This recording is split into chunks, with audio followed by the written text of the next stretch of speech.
大家好，我是 Anthony， 欢迎来到我的频道。这期视频咱们继续来聊聊出国后思想变保守的话题。在10月26日的这期节目里，我们主要是从心理创伤未解决的角度去分析的。当时我们说到，许多人由于在中国社会积累了各种各样的心理创伤，导致了他们在离开中国后出现了各种不适。国外的确可以提供一个更加宽松的社会环境，这种环境的确有助于缓解个体的心理创伤，然而这也仅仅是提供了一个宏大的背景而已。具体到个体的微观层面，外部大环境的改变并不能自动消除个体的内在创伤，因为对很多人来说，创伤和防御机制已经内化为个体的一部分，塑造了他们的情感反应、思维和行为模式，而真正能够治愈创伤、促进个人成长的心理资源，比如更多的闲暇，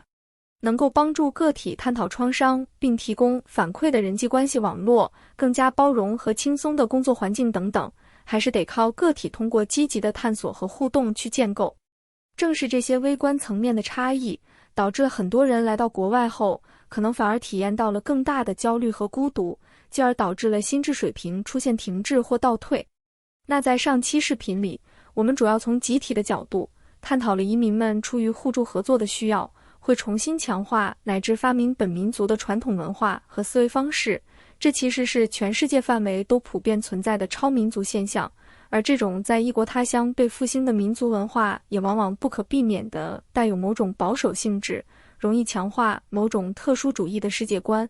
道德观，比如进一步强化中国国内的地域、阶级和学历的鄙视链等等，而这当然是不利于个体的自我探索的。今天这期视频还是延续之前的框架，我想通过一些著名的人物个案，探讨一下为什么有些人在来到发达国家后，思维反而变得更加极端。比如一种很常见的现象，就是某些国家的留学生在来到发达国家留学后，不仅没有更加认同和向往自由、平等的文化，反而是变得更加疯狂和魔怔。他们在西方的经历带给了他们截然相反的认知和体会，而他们在返回自己的国家后，往往成为了一个思想更加保守的人。在写这期视频的稿子时，我偶然看到一个柬埔寨的旅游影片，这一下就给了我灵感，所以我们第一个出场的嘉宾就是波尔布特。我最近也在看一本波尔布特的传记，标题为 Brother No. 1: A Political Biography of Pol Pot。这本书讲述了波尔布特早年的成长背景和思想转变，特别写到了他在法国留学时的经历。关于波尔布特，我在去年曾经做过一期视频。我们知道红色高棉是一个极端敌视城市文明和专业分工的政权，波尔布特掌权后，在柬埔寨推行农业社会主义和去城市化的政策，在不到4年的时间造成了100万到300万人的死亡，这对于一个人口在700-800万的小国而言是非常惊人的数字，远远超过了一般共产主义国家大清洗和政治镇压的规模。法国学者拉古特将这段历史称之为自我灭绝的屠杀，而波尔布特的那种极端的野蛮、偏执和自负，都使得他很适合作为中国互联网负面情绪的投射对象，并迅速成为一个强势的网络魔音。如果把社会主义国家第一代领导人的极端程度搞一个排名，那么波尔布特毫无疑问是第一。他对知识和专业分工的强烈仇恨，犹如一个未开化的、刚从原始社会走出来的野蛮人。然而，波尔布特不仅自己早年成绩优异，并且还有法国的留学经历。由于成绩优异和家庭背景的缘故，他被获准与其他21名柬埔寨学生留学，并在巴黎第2大学学习，这使得他成为了当时柬埔寨极少数的精英分子。那么，为什么他在法国的经历没有让他的思想变得更加开放，反而更加极端呢？这本传记就提到了，波尔布特到法国后不久就加入了法国共产党，接受共产主义思想。当然，这是很正常的事情，因为法国共产党本就是2战后法国最强的政党之一，当时恰逢斯大林生命的最后几年，对斯大林的个人崇拜在法国还未被破除。作为一名来自法国殖民地的留学生，波尔布特对否定殖民主义的共产党有好感，的确是再正常不过的事情了。然而当时的法国还流行各种各样政治的、艺术和哲学的思潮，比如存在主义、现象学、后印象派等等，这些思潮的发展吸引了大量年轻人去争辩和思考。许多年轻人在早期被共产主义所吸引，但后来随着接触了更多的思想，产生怀疑、犹豫，于是开始探索其他的领域。然而，波尔布特似乎是一个例外，他不仅很快就认同共产主义，终止了对其他思想和方向的探索，并承诺要为这一事业奋斗终生。最重要的是，他真的做到了，直到死他都没有动摇和怀疑过他的初心。这的确是非常特殊的。如果用自我同一性的理论去解释，其他人属于同一性延缓的状态，波尔布特则属于同一性早闭，也就是在几乎没有经历探索和选择的情况下，就早早地做出了某种终生的承诺。在法国，他很快和几位左翼的柬埔寨留学生打成一片，互相欣赏。他认识了激进分子 Mom 的家庭在柬埔寨非常富有，他对波尔布特入党起了关键作用。波尔布特的另一个同伴是 Van Sack， 他的背景不那么优越，虽然被左翼思想吸引，但并未成为共产主义者。他帮助波尔布特形成了某些政治思想。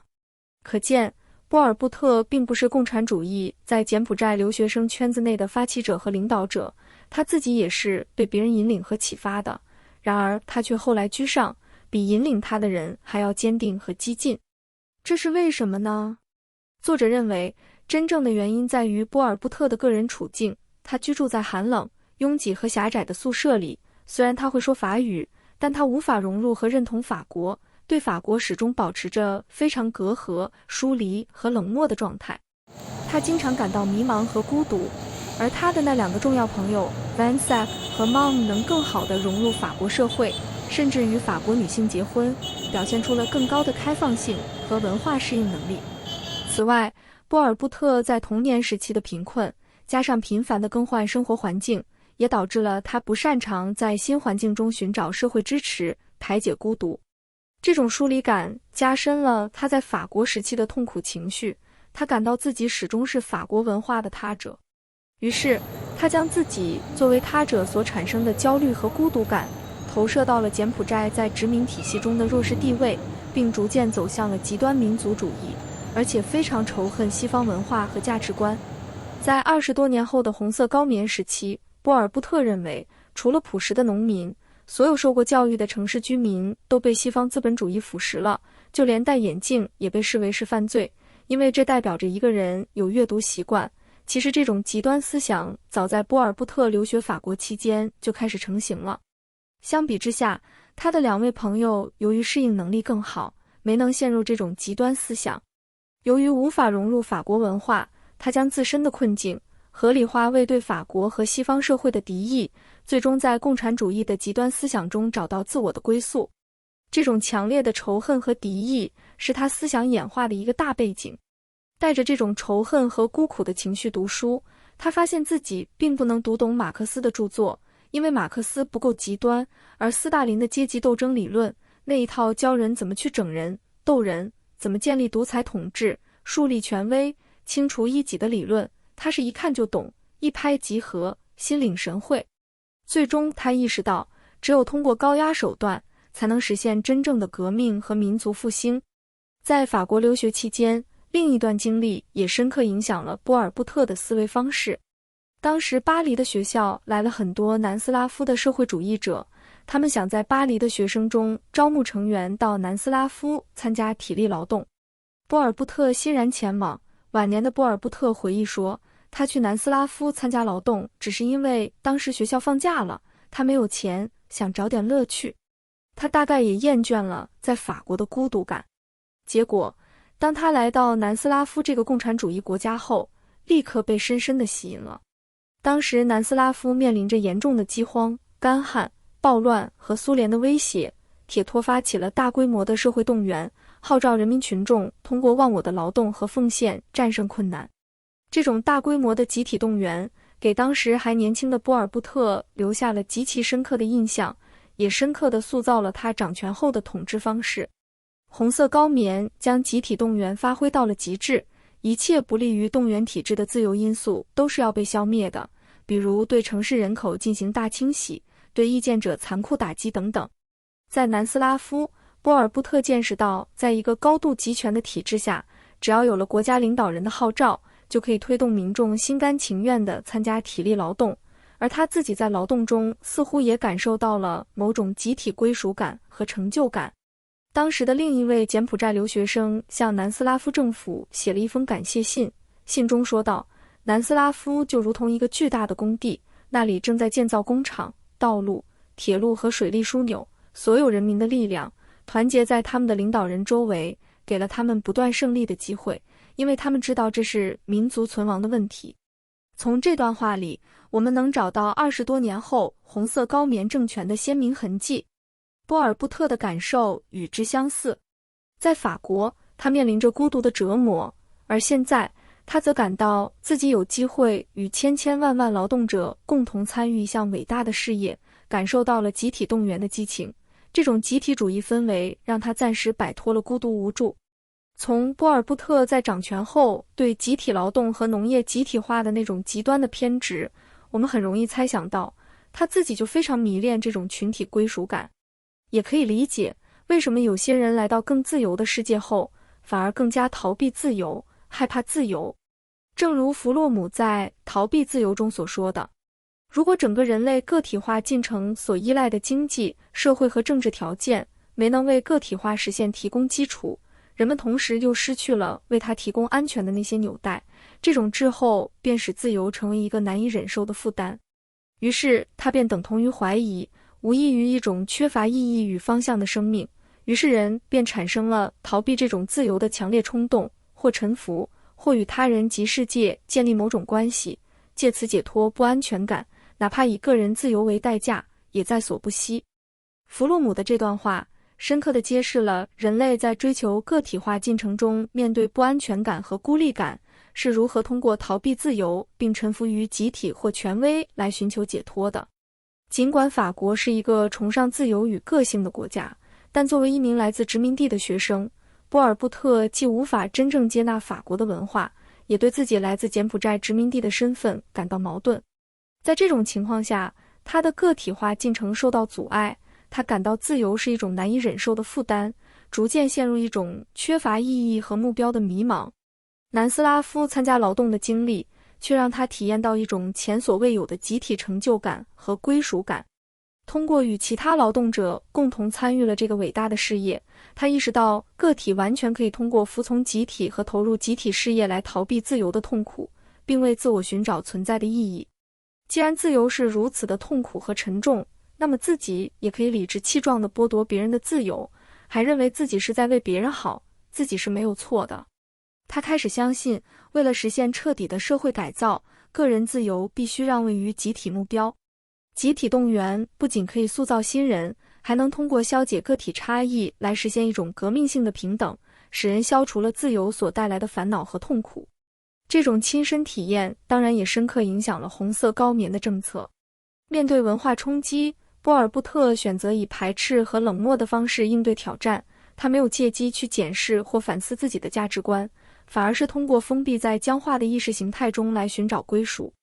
那说到这里，我就想到我的一个朋友在法国留学期间，曾经在课堂上和法国同学辩论政治话题，法国同学质疑了他的论据，并告诉他这些论据只是中国官方的宣传和洗脑，他当时却认为是对方听信了西方媒体对中国的抹黑。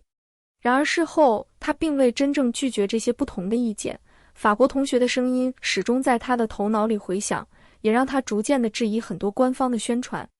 通过开放性和反思，他逐渐摆脱了那些政治宣传带来的偏见，这就是一个个体化进程走向成功的过程。那今天的视频就先聊到这里，如果你有任何的困惑和问题，很想和我交流，直接联系我的邮箱就好。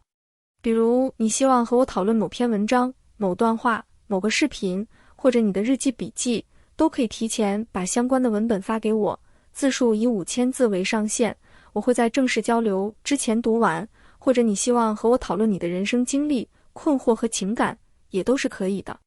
如果你对隐私性、安全性、付款和通讯方式有任何疑问，也请及时告诉我。如果你无法付费或无法加入会员，也请联系我，我会提供其他方式。详情请参考这张图片。我会把这期视频放在心理与教育这个列表内，同时也推荐大家去看我这个列表内的其他视频。感谢大家的收看，再见。